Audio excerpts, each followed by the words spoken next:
कोई व्यक्ति दूसरे का अपमान क्यों करता है? क्या आपने कभी विचार किया है? वैसे तो हम भी बिना कारण बहुतों का अपमान करते हैं। हमारा अपना अपमान भी बहुत बार होता है। संसार का सारा व्यवहार एक दूसरे का अपमान करने पर टिका है। जैसे पति अपनी पत्नी का अपमान करता है, पिता अपनी संतानों का अपमान करता है, नौकरी देने वाला अपने नौकर का अपमान करता है, अर्थात जो भी बलवान है वो निर्बल का अपमान करता है।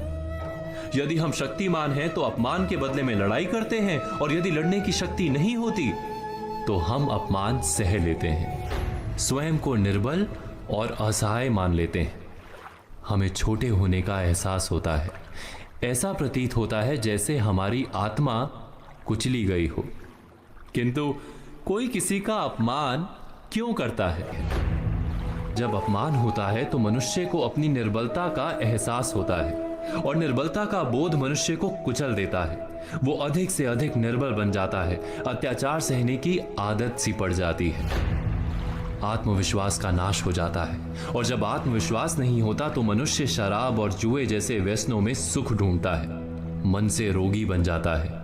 आखिर किसी भी मनुष्य की ऐसी दुर्गति कोई क्यों करता है? अपमान करने वाला वास्तव में क्या सिद्ध करना चाहता है?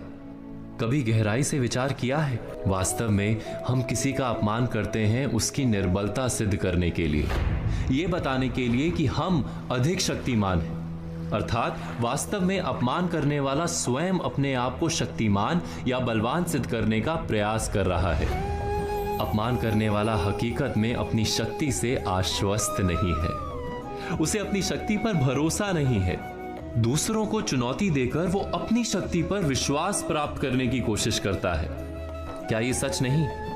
जब हम किसी का अपमान करते हैं तो वास्तव में इतना ही प्रकट करते हैं कि हमें अपने बल पर भरोसा नहीं। हमें ये संसार एक अविरत संघर्ष प्रतीत होता है, कभी ना रुकने वाली एक जंग सी दिखाई देती है। हम अपने निकट आने वाले सभी को प्रतिद्वंदी मानते हैं, फिर वो पति या पत्नी ही क्यों ना हो।